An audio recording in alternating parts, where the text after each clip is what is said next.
बच्चों, मेरा नाम है मोहित और आपका स्वागत है हमारे यूट्यूब चैनल हिस्ट्री चैंपियन में। तो जैसा कि आप जानते हो, आपका जो पेपर होने वाला है भारत का भूगोल, उससे संबंधित जितने भी महत्वपूर्ण प्रश्न होने वाले हैं सारे के सारे मैं आपको करवाने वाला हूँ। तो आपको क्या करना है, वीडियो को लाइक कर देना है, चैनल को सब्सक्राइब कर देना है और अपने दोस्तों को जरूर से शेयर कर देना है।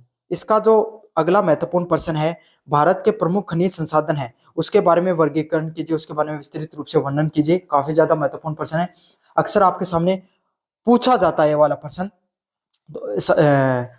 तो इसको शुरुआत करते हैं। इसके जो अन्य वीडियो हैं उसका जो लिंक है वो डिस्क्रिप्शन में दे रखा, प्लेलिस्ट का, वहां से जाकर अन्य वीडियो देख सकते हो। मास्टर क्लास वहां पे भी डाल सकते हैं, वहां पर जाकर देख सकते हो। यहाँ पर व्यू प्रोडक्ट वाला ऑप्शन है, इस पे क्लिक करके आप, व्यू प्रोडक्ट वाला ऑप्शन है और यहाँ पर जो शॉपिंग वाला ऑप्शन है इस पे जो क्लिक करके आप कोई प्रोडक्ट खरीदोगे फ्लिपकार्ट पे, मंत्रा पे, तो सबसे ज्यादा डिस्काउंट वो देखने को मिलता है। तो चलो शुरू करते हैं अपन। भारत में विविध प्रकार के खनिज संसाधनों से समृद्ध है। तो भारत की बात करें तो भारत है वो क्या है, एक अलग अलग प्रकार के जो खनिज संसाधन है उनसे क्या है, एक समृद्धपूर्ण देश है। भारत में आपको पता है सबसे ज्यादा अलग अलग प्रकार के खनिज है वो पाए जाते हैं, जिससे खनिज, कोई भी औद्योगिक क्षेत्र होता है उसकी क्या होती है, रीढ़ की हड्डी होती है। भाई अगर आपको खाना बनाने के लिए जिस तरह की आटे की जरूरत होती है, उसी तरीके से किसी उद्योग को चलाने के लिए किसकी जरूरत होती है, खनिज की जरूरत होती है।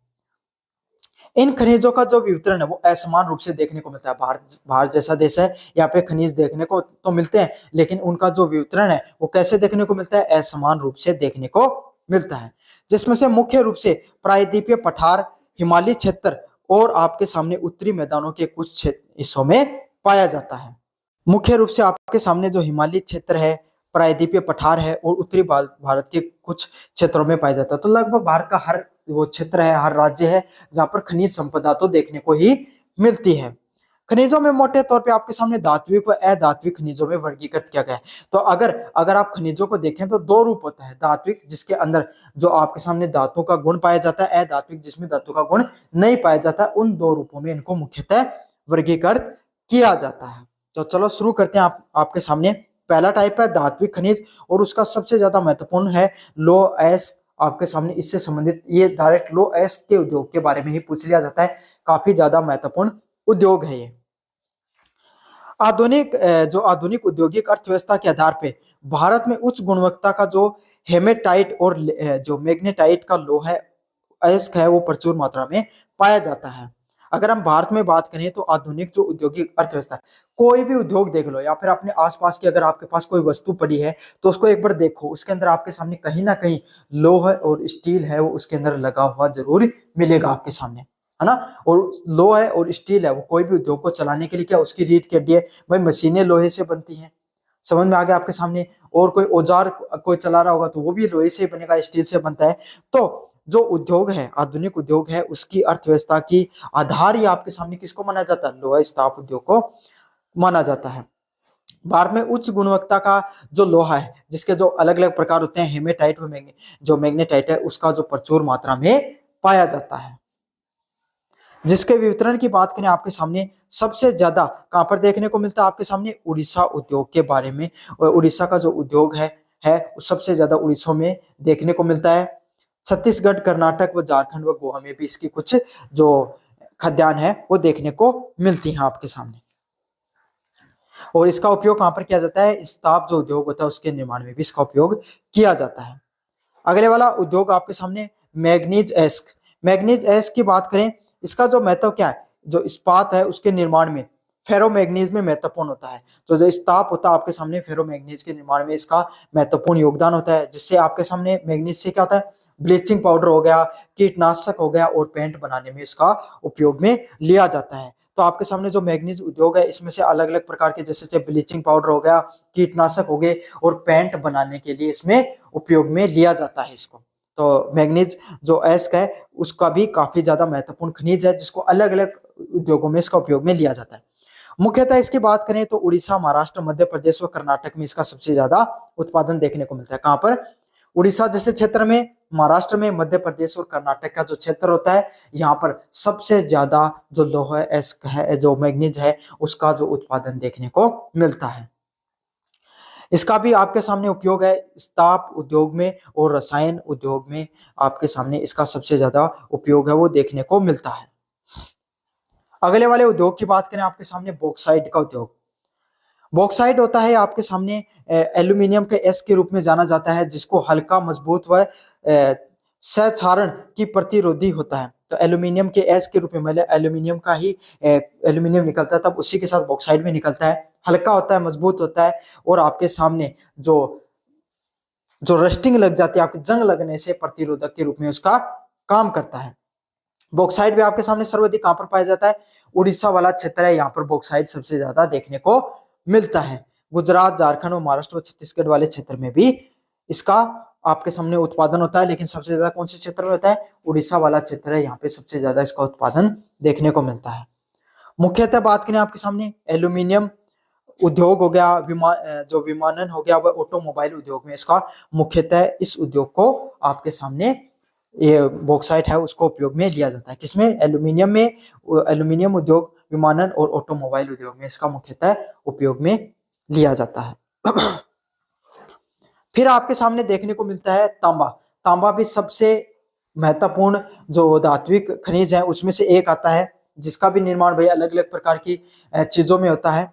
पहला, उत्कृष्ट चालक, मतलब सबसे अच्छा चालक के रूप में भाई तार देखते हो अगर आप, जहाँ जैसे बिजली गुजरती है, उन तारों में आपके सामने सबसे तांबे का तो कहीं ना कहीं उपयोग देखने को ही मिलता है। समझ में आ गया? तांबा है वो सबसे ज्यादा क्या उत्कृष्ट चालक होता है, सबसे अच्छा चालक होता है। साथ के साथ नमनीय और आघात वर्धनीय भी होता है, मतलब इसमें जल्दी से आपके सामने क्या होता है, जल्दी से जंग भी नहीं लगती है, और डक्टाइल भी होता है, मतलब इसको आराम से मोड़ा भी जा सकता है, इतना ज्यादा कठोर भी नहीं होता है। मुख्यतः बात करें इसकी, जो आपके सामने जो देखने को मिलता है, ये कहां पर देखने को मिलता है? खेतड़ी है वो उस वाले क्षेत्र में देखने को मिलता है। राजस्थान का जो खेतड़ी वाला क्षेत्र है वहां पे ये देखने को मिलता है, इसकी जो खनन है वो किया जाता है। बालघाट का जो क्षेत्र है मध्य प्रदेश में, वहां पर इसका खनन देखने को मिलता है मध्य प्रदेश में, और मध्य प्रदेश इसका सबसे ज्यादा उत्पादन भी करता है। सिंहभूम है जगह है वो झारखंड में, इसका सबसे ज्यादा उत्पादन होता है। उपयोग की बात करें, तांबे को आपके सामने कहाँ कहाँ पर उपयोग में लिया जाता है? विद्युत तार होते हैं, जो आपके सामने बिजली के जो तार होते हैं उसमें इसका उपयोग किया जाता है। इलेक्ट्रॉनिक्स हो गया, जो इलेक्ट्रॉनिक्स के अलग अलग जो इक्विपमेंट होते हैं उनमें इसका उपयोग किया जाता है, और रसायन उद्योग में भी तांबे का उपयोग किया जाता है। तो अच्छे से समझ लेना, विद्युत तारों में, इलेक्ट्रॉनिक्स में और रसायन उद्योग में इसका उपयोग किया जाता है। सोने की बात करें आपके सामने, सोना भी काफी ज्यादा महत्वपूर्ण जो आपके सामने खनिज है, जिसका आप सबको पता है आभूषण बनाने में सोने का उपयोग किया जाता है, निवेश में और औद्योगिक उपयोग में इसका उपयोग किया जाता है। तो आभूषण, चाहे आभूषण बनाना हो, चाहे निवेश करना हो, चाहे जो औद्योगिक उपयोग में इसका आप उपयोग कर सकते हो। सबसे महत्वपूर्ण जो कोलार गोल्ड फील्ड्स है, कोलार की जो आपके सामने जो गोल्ड माइन है जो कर्नाटक में थी, अब जो बंद हो गई है, वहां पर इसका सबसे पहले और सबसे ज्यादा उत्पादन किया जाता था। आपके सामने जो केजीएफ मूवी बनी हुई है वो यहीं पे बनी हुई है। यहाँ पर सबसे ज्यादा आपके सामने गोल्ड का उत्पादन होता था। अब हुट्टी गोल्ड माइंस भी कर्नाटक में देखने को मिलते हैं, वहां पर इसका उत्पादन होता है, और रामगिरी आंध्र प्रदेश का जो क्षेत्र है यहाँ पर देखने को मिलता है। मतलब लगभग आपके सामने जो दक्षिण वाला क्षेत्र है कर्नाटक और आंध्र प्रदेश में जो गोल्ड का है, सोने का आपके सामने उत्पादन होता है। उपभोग की बात करें आपके सामने, आभूषण इसके किसके आभूषण होते हैं वो किस में देखने को मिलते हैं? इलेक्ट्रॉनिक्स आभूषणों में, और इलेक्ट्रॉनिक्स में इसका उपयोग किया जाता है। ये थे आपके सामने जो धात्विक खनिज है वो। अब बात करते हैं अधात्विक खनिजों की तरफ। कौन से ऐसे खनिज है जो अधात्विक हैं और जिनका भारत में क्या होता है? उत्पादन होता है। सबसे पहला और सबसे महत्वपूर्ण जो इसके अंदर जो खनिज है वो कौन सा? अभ्रक खनिज है। अभ्रक खनिज की बात करें तो इसका क्या महत्व होता है?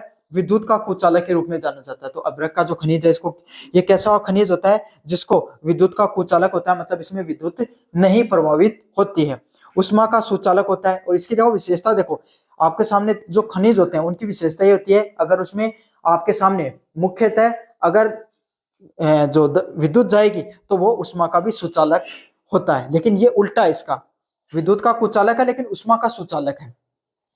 साथ के साथ बहुत अधिक लचीला भी है। तो इसका जो ये सबसे जो उद्योग है ऐसे, जहां पर आपके सामने जो विद्युत के कुचालक के रूप में प्रयोग करना होता है तो अभ्रक का रूप में प्रयोग किया जाता है। इसकी बात करें, इसको अलग अलग क्षेत्र में जैसे झारखंड, आंध्र प्रदेश और राजस्थान में इसको उत्पादन देखने को मिलता है। और राजस्थान में भारत दुनिया का सबसे बड़ा उत्पादक और निर्यातक कौन सा क्षेत्र रहा है अभ्रक के मामले में? राजस्थान रहा है। तो ये काफी ज्यादा महत्वपूर्ण है राजस्थान के लिए, इस पॉइंट को अच्छे से याद कर लेना। इसका उपयोग यहाँ पे किया जाता है विद्युत और इलेक्ट्रॉनिक्स का जो उपयोग उद्योग होता है उसमें इसका मुख्यतः उपयोग देखने को मिलता है। अगले वाला प्रश्न आपके सामने चूना पत्थर उद्योग। चूना पत्थर उद्योग की बात करें तो सीमेंट उद्योग में लोहा जो इस्पात उद्योग है फ्लक्स के रूप में इसका उपयोग किया जाता है। तो चूना पत्थर आपको पता है भाई, जो चूना होता है जो जिसको आपके सामने मुख्यतः तो सीमेंट उद्योग में खास करके उपयोग किया जाता है, क्योंकि सीमेंट है उसको चुनने की अच्छी मात्रा में जरूरत होती है। तो सीमेंट उद्योग में और लोहा व इस्पात को निकालने में आपके सामने जो उपयोग किया जाता है किसको, चूने पत्थर को, चूना का जो पत्थर होता है उसको उपयोग किया जाता है। साथ के साथ कोई रसायन उद्योग हो गया, कृषि उद्योग हो गया, विशेषकर उन सब उद्योगों में भी इसका उपयोग किया जाता है। वितरण की बात करें, राजस्थान, मध्य प्रदेश, आंध्र प्रदेश, गुजरात व कर्नाटक जैसे क्षेत्र में इसका क्या होता है, उत्पादन देखने को मिलता है। तो राजस्थान का जो क्षेत्र हो गया, मध्य प्रदेश व आंध्र प्रदेश का जो क्षेत्र हो गया, यहाँ पर इसका सबसे ज्यादा उत्पादन होता है।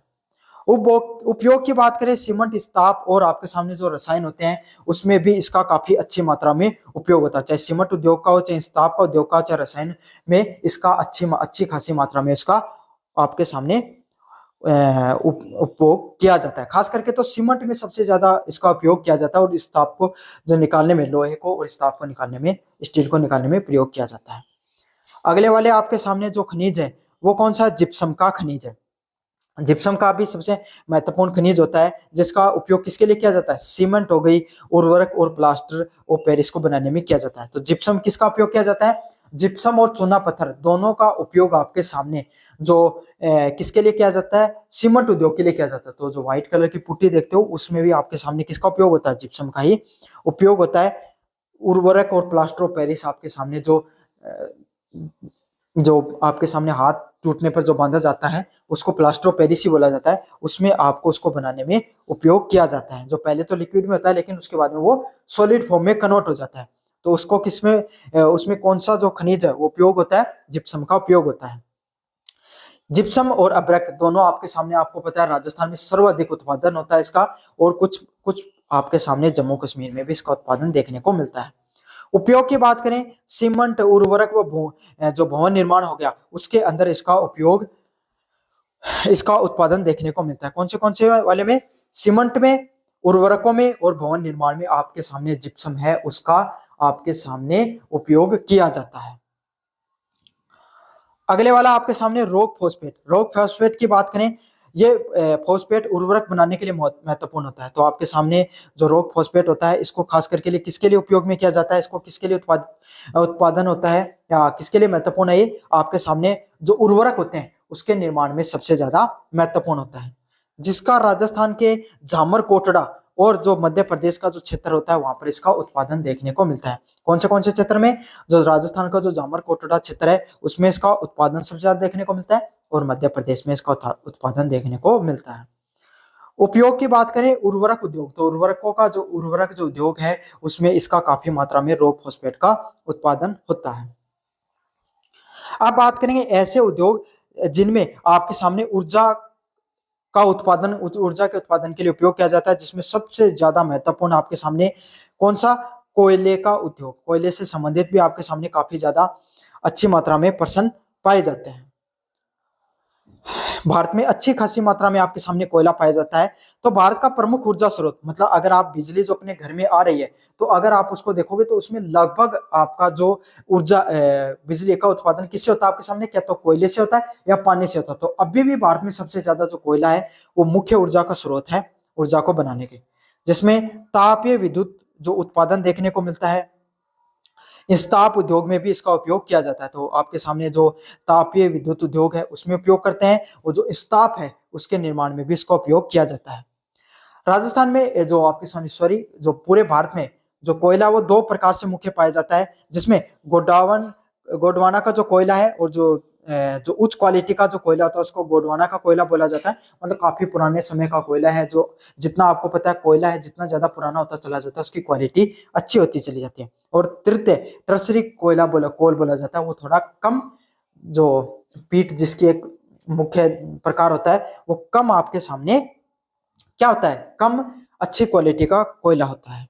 जिसमें इसका उत्पादन सबसे ज्यादा झारखंड, उड़ीसा, छत्तीसगढ़, पश्चिम बंगाल में देखने को मिलता है। उड़ीसा इसका सबसे ज्यादा उत्पादन करने का कार्य करता है।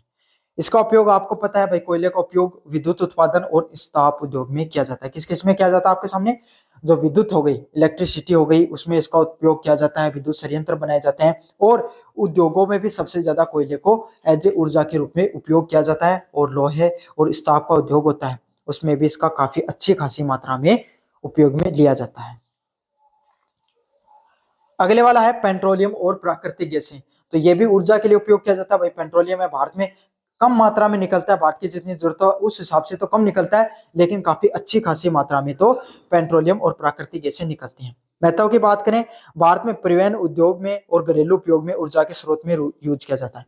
तो परिवहन हो गया, उद्योग हो गया, उसमें तो आपके सामने पेट्रोलियम का उपयोग होता है। प्राकृतिक गैस की बात करें तो आपके सामने जो घरेलू उपयोग हो गया, उसके रूप में आपके सामने किसका उपयोग किया जाता है, प्राकृतिक गैस है, उसका जो प्राकृतिक गैस है वो आपके सामने उपयोग में ली जाती है।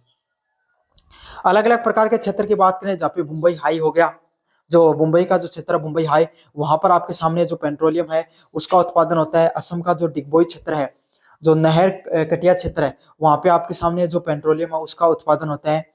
गुजरात का जो अंकलेश्वर क्षेत्र है वहां पे इसका उत्पादन होता है। और जो कृष्णा व गोदावरी बेसिन है वहां पे आपके सामने इसका उत्पादन देखने को मिलता है। तो मुंबई आई का क्षेत्र, असम का क्षेत्र व गुजरात का जो अंकलेश्वर जो क्षेत्र होता है वहां पर इसका जो इसकी जो रिफाइनरियां हैं, इसके जो उत्पादन संयंत्र है वो लगे हुए हैं।